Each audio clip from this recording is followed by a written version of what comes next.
Hi, welcome to Tyne Valley Motorhomes. I'm Callum and this is the handover video of a Bessacarr 462.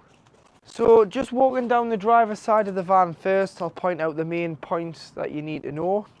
So you have one habitation key which opens all the locks on the outside of the motorhome, and the first locker door you get to is your cassette toilet.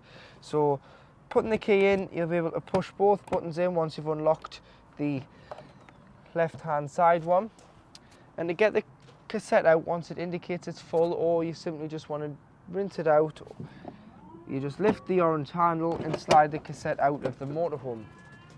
You can then carry it, or you can pull the handle up if it's too heavy and full, and you can use the wheels on the bottom to drag it to your waste point, which is normally beside your toilet and shower block on site.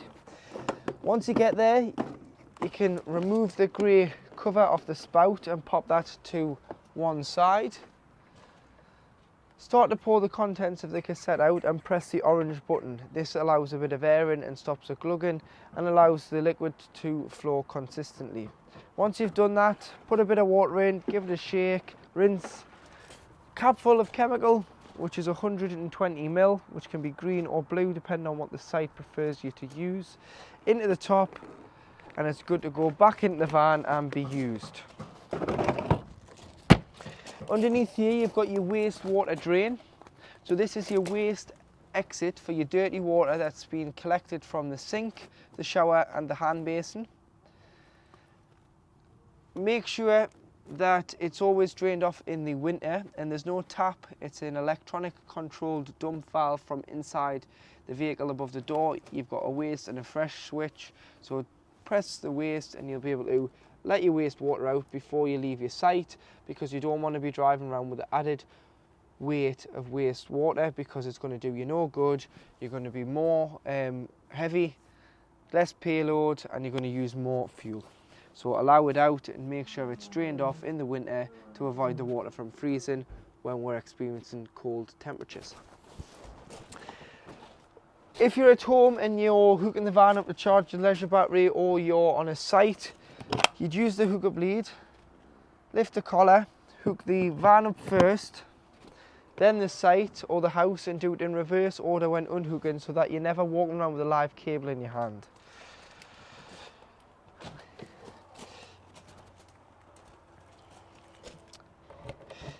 Here you have some storage. So you've got storage in here.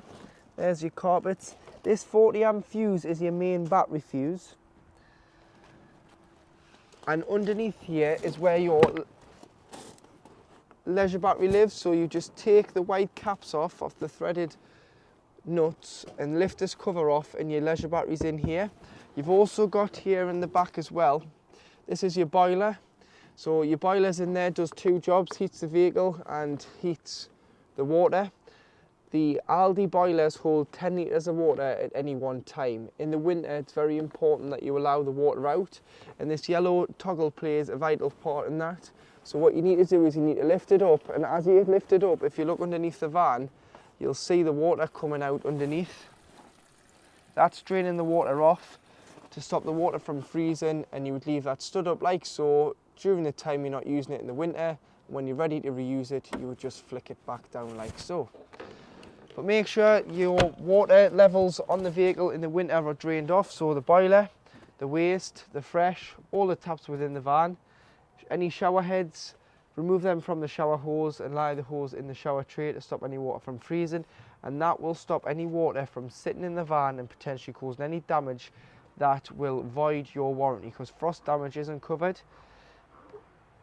If anything breaks not down to frost damage, it is covered, but unfortunately frost damage isn't covered because it's your responsibility to drain your vehicle down. So it's a consumer's.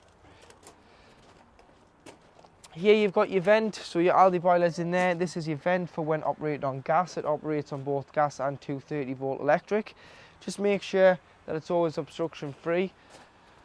On the back of the van you've got your high level brake light, twin reversing camera, fuel bike rack, so this pulls down.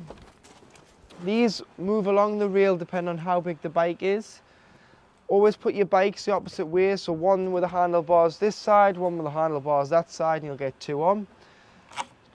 Put your wheels on the chocks, put these through the spokes to tie the wheels down. First bike crossbar, second bike crossbar, and then put a bike lock around the bike frames just to avoid them from being stolen if the vehicle is left unattended at the services or on the pitch when you're out for the day. LPG, so we've talked about electric, let's now talk about gas. So LPG, liquid petroleum gas, this is your gas locker. In here I've got my test bottle on. Motorhomes always run off propane, which is the orange-red bottle, not blue, which is butane. Butane is more known as summer gas, and it will freeze in the winter, whereas you can use this gas all the way around, all year round, should I say. So make sure that you get a propane bottle. This is a Colour. Colour is mainly the most common dealer in the UK. And more widely available on site. If you ever get an empty bottle, you can exchange it for a full. So to connect this pipe from the regulator here to the bottle, which is known as the pigtail, it's left to tighten, right to loosen, opposite ways with it being gas. However, on this pigtail you don't need a spanner, it's a thumb wheel, so all you need to do is hand tighten. So put your thumb in, hand tighten until it's tight, turn the cylinder on at the top. Make sure it's turned off before you travel. If one bottle ever did become empty, just disconnect the pigtail. If you are carrying a spare, put it on your reserve bottle and exchange your gas. If for whatever reason you aren't getting gas through but you've turned your bottle on, there's a crash sensor which talks about on the yellow sticker at the back of the gas locker, which is this green button here. You need to press and hold it for 5 to 10 seconds to reset the crash valve to allow the gas to go into the motorhome. To fill with water, this is your water filler. So carry a hose pipe with some hose pipe fittings, as it's mainly just a brass tap provided at the site. It's lockable as well, so you can unlock it, put your hose in, flat end into the van, other end onto the hose, to the tap, fill it until it overflows, or you can look on board and see how much water you've got. You have also got a 12 volt pump here. This is a power, so it's got a little cover on here. You need to flick that off. It's quite tight and fiddly. But in there anyway, you do have a 12 volt power pump. So it's two prongs, goes into there, wheels shear flow pump will work into there, and the pump into the water, and it will be able to pump the water out of the barrel or the bucket into the freshwater tank. But you shouldn't really need that. You might need that if you are not as close to a tap and you can bring water to the vehicle. But normally, before you pull onto your pitch, you can fill the vehicle with water. Two fridge vents, awning light, fuel Omnister awning. Diesel filler is at the passenger door and opens with the main Fiat Ducato key, so it's lockable. Tyre pressures are on here as you open the passenger door, so 5.5 bar, 79.5 psi. Underneath here you have your tool kit, which includes a jackknip brace and a towing eye, so everything that you need if you need a flat tyre or to be towed off a pitch or towed off the road. Underneath the floor is a location where the engine battery lives. So it lives underneath this floor compartment. It's not underneath the bonnet. You'd lift this panel off and you can get access to the battery, but your bonnet release is on the side of the dashboard.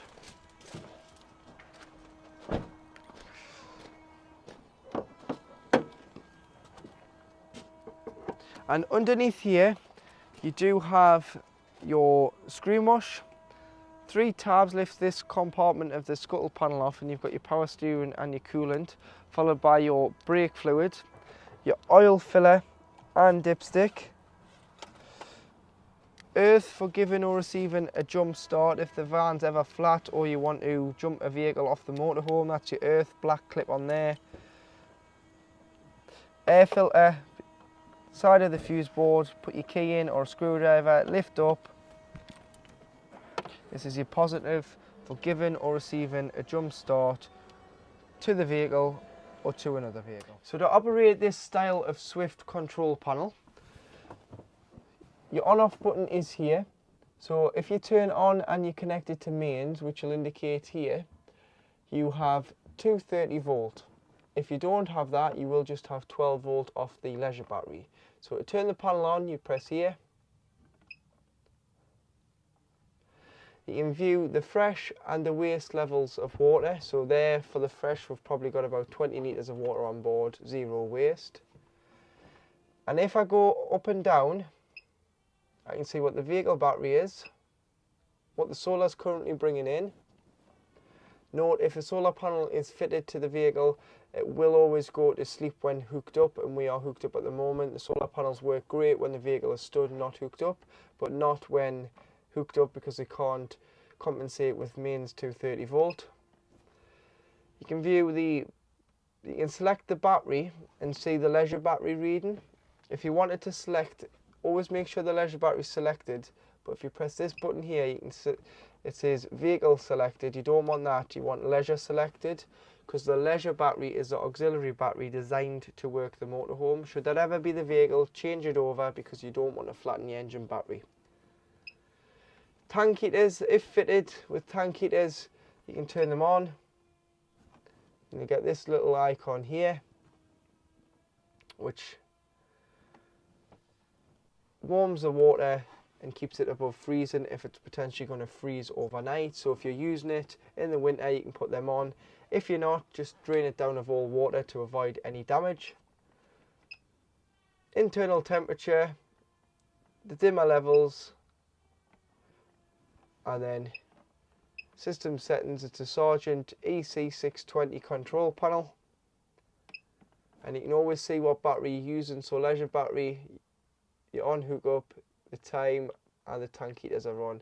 If you want to turn the tank heaters off, just scroll through and press this one to turn them back off. Should you have enough water on board, making sure that you do have water on board, you can turn the pump on, and that will pressurize the taps, toilet and shower by allowing the pump to kick in. When you open the tap, you'll get a pressurized flow of water. Here you've got your main master switch for your lights. So you've got a dimmer light and a main master switch light, and you do have your awning light on the outside of the vehicle. So make sure all three of them are on to operate your lights on board. So like I was saying, on the outside of the vehicle, your fresh and wastewater dumps don't have taps on. They're electronically controlled via a 12 volt valve. The valve buttons are here. So you've got one fresh, if you want to drop your fresh water, if you've taken on a source of contaminated water, or you're doing the big winterize for winter when you're parking the vehicle up and you're winterizing it and you want everything out, you would open that. And you've got your waste, so when you leave your site, you drive as close to a hedge or a grate, depending on where the site wants you to dump your waste water, which would only be shower water, cups of tea, dishes water, and you would just open that. You'll hear the valve and it will open and drain off your waste. Make sure both are drained off in the winter to avoid the water from potentially freezing and causing any damage to the tanks and the pipework underneath the vehicle. So to operate the Aldi control panel, this is your Aldi panel,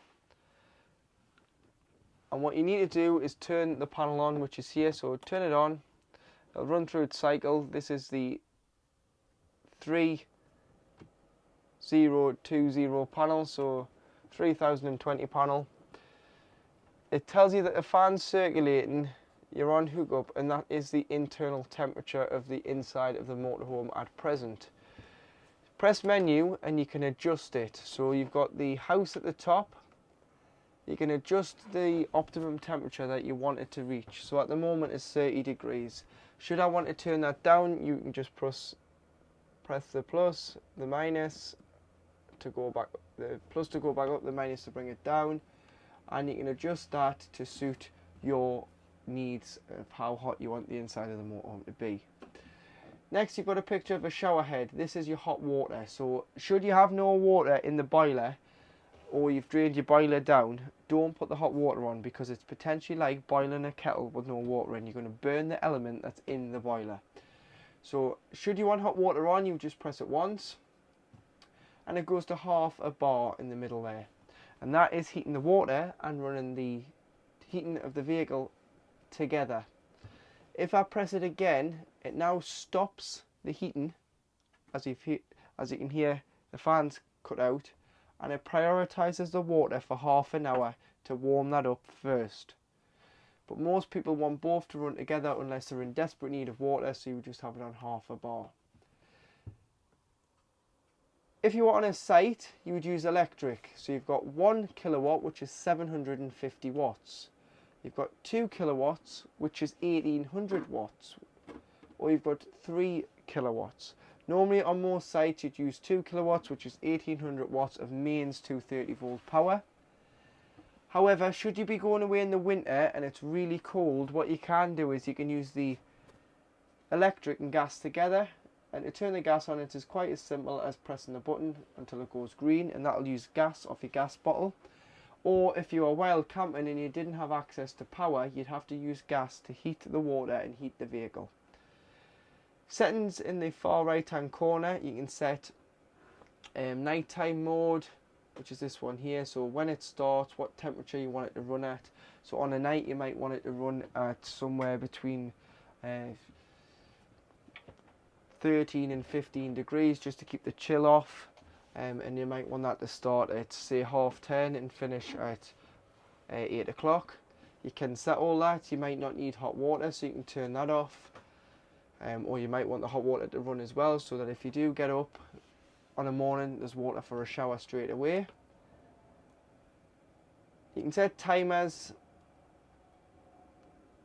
and then if you've ever got to restart the panel because it's come up with a failure, you can press reset, press the big reset button, and it will completely turn this panel off, and you'll have to select the temperature, the water and the energy source again. But that is your Aldi 3020 panel, so it's your compact 3020 panel. So in the kitchen you've got 3 gas burners, 1 electric hot plate. The electric hot plate will only work off mains, so you've got to be hooked up for that to work.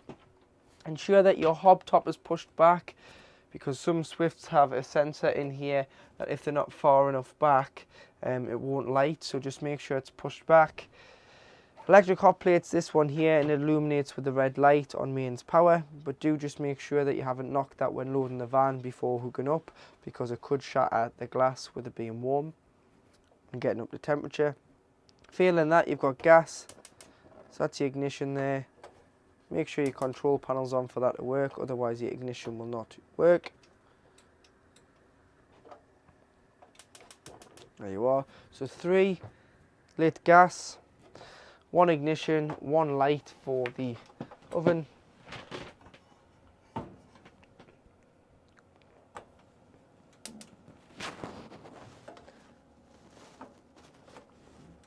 One grill.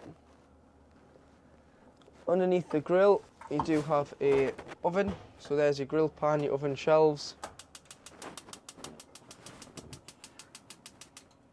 and you can see that slit under here, so the flame's hidden but you can see it.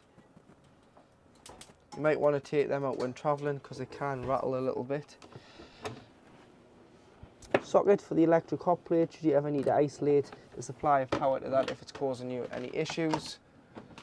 Storage, so you've got a slide out tray. Gas taps are at the bottom, and it tells you here about the gas taps. Any problems with gas, turn the bottle off. These are mainly for when the vehicle is annually serviced.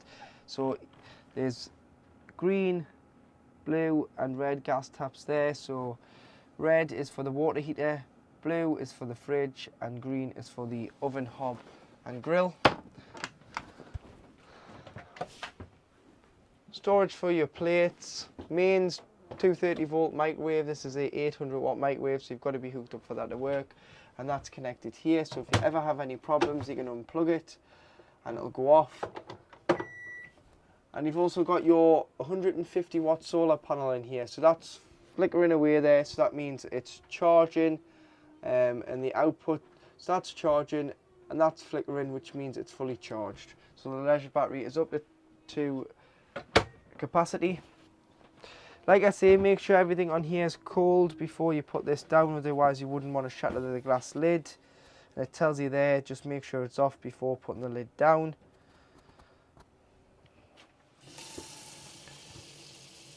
Pressurized flow of water, and that is getting warm there, so your hot water system is working as it should. So to operate this type of Dometic fridge, so to turn it on and off, you'd press here, which is the far left hand button. Turn it off, turn it on. Automatic, which is the A, means that it will select the best source available to the motorhome at any one time, and it will always prioritize mains 230 volt first. So when on automatic, when hooked up, it'll go to mains. This means that you don't have to really do anything with the fridge. You can just leave it on automatic and it'll do its own thing depending on what power is available. So if I was to unhook the vehicle now, it would switch over to gas and self-ignite because the gas bottle's on and it's open. If I was to start the vehicle's engine, it would switch over to the battery. That isn't a feed off the leisure battery, that's a feed off the vehicle battery when the engine is running. So the alternator is kicking back 12 volts to the fridge just to keep it at a steady temperature. So it's got to be chilled beforehand on either gas or electric. If you're lucky enough to keep this at home, what I like to do is park the van up on the driveway, hook it up a few days beforehand, allows the leisure battery to take a good charge. Put the fridge on, allow that to chill, go off the day before in the car and get the shopping, bring it back, load the fridge, leave it overnight, and then when I'm ready to drive away, if it's on automatic, just unhook it, start the engine, drive off to the first site. Or if you want to manually select it, you would just select the source you want by just pressing the buttons. It will fail on 12 volts because the engine's not running. It will wait 20 minutes before going back from automatic to gas, and that is in case you forgot to switch your gas bottle off. So if you forgot to isolate the cylinder, it will wait 20 minutes before lighting on gas. So if you're going wild camping, you'd have to manually select it, and this is just in case, like I say, you forgot to isolate the bottle, you pull in for diesel, the last thing you want is it to be sparking where there's naked fumes of petrol at the forecourt. Temperature here, so 5 when pre-chilling, so when you've got nothing in the fridge, turn it to 5, it'll get the fridge down to temperature far quicker. Put your shopping in. Once you put your shopping in, you might just want to turn it down because it can be a little bit too strong. And then when not in use, you want to turn it off. You want to push the toggle on the courtesy light forward, and that will stop air from sitting in the fridge and causing any problems, as it will allow air to circulate round the fridge. In the cupboard here, this is your EC600 power supply unit. So you've got a system shutdown button, which is the black button here, which will stop a 12 volt power drain if you've left the vehicle stationary. All your 12 volt fuses, which are listed here on the bottom, there's a little sticker, just tells you what fuse does what, same with the RCD. So do carry an assortment pack of spare blade fuses with you, just in case a fuse does blow. And with this one, what will happen is if a fuse blows, you've got 1 to 13, you've got a green light, but if the fuse is blown, it will go to a red light.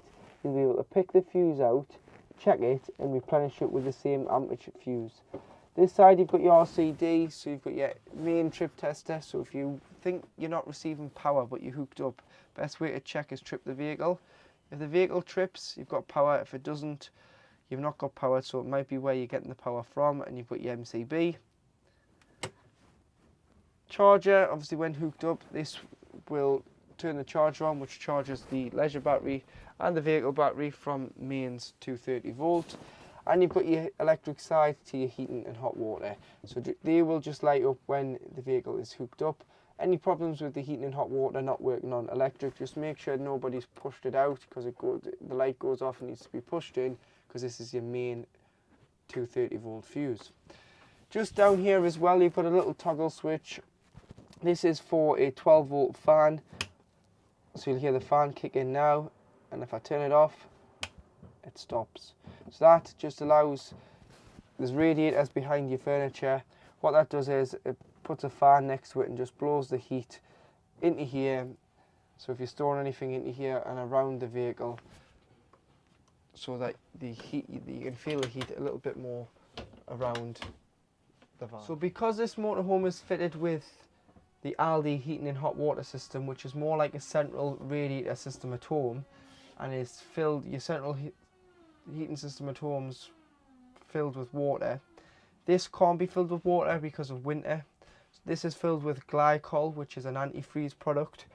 And this is your header tank. So it's bubbling away there. There's min and there's max, and it's warm to touch. Always set this away before you think about topping it up. And you top it up by taking this cap off, taking that cap off with a pump in, and filling it up with the Aldi liquid. So you can buy the Aldi liquid from likes of anyone who does motorhomes and caravans, us online, or you can go on the website and they recommend a few other brands that is approved by Aldi.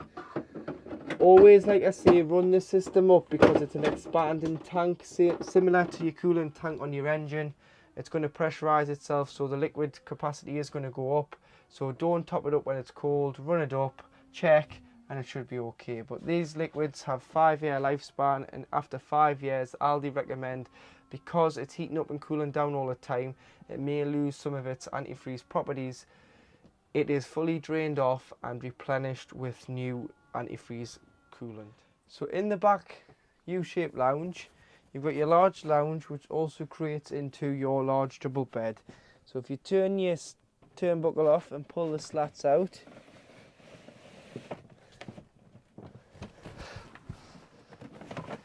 and there is a knack, you've got the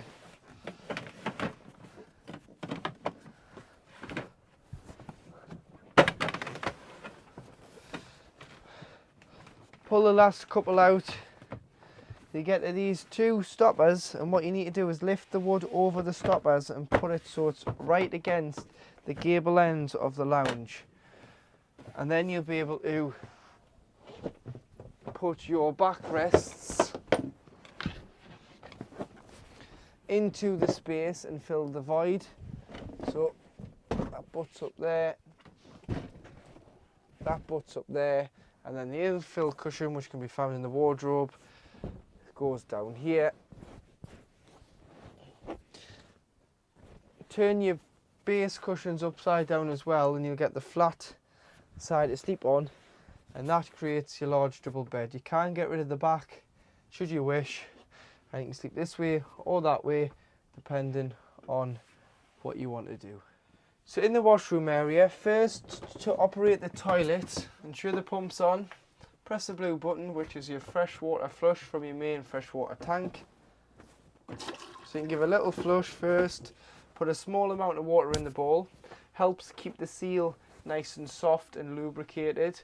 And then before you use it, you want to open the blade. So you've got a grey lever, slide it to the right, use the toilet, flush it. If you've got any pink liquid, small amount of pink liquid in an empty spray bottle, dilute the rest with water, spray the bowl, and then flush and close the blade once it is flushed and all the water and all the pink has gone into the cassette. But like I say, pink's an optional if you want to use it or not, just depends what you buy liquid wise. 3 green lights underneath the diagram of the cassette indicate that it's full. You've got a toiletry cabinet underneath the sink, one just above with 2 hanging rails, toilet roll holder,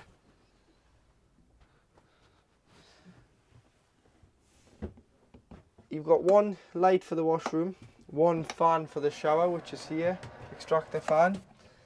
Make sure the turnbuckles on the shower cubicle screen is at the top and at the side is on before travelling. Just stops the shower screens from clattering about. And always make sure when you winterize, just unscrew the shower head and put the hose in the shower tray to avoid the water from sitting in the loop here and causing any damage. And watch what you clean the shower screen and surround out. All this plastic finish will damage with any bleach, so just a microfiber and some spray, nothing harsh. So like I say, no scourers, use a soft microfiber cloth and some Dettol spray or some flash spray just to clean it out, or likes of some Fairy Up liquid. Nothing bleach wise, because you will damage the finish. It'll go from the white to an orange horrible creamy finish, and you will have to get the shower screen and surround sprayed, and they'll never look as good as what they used to.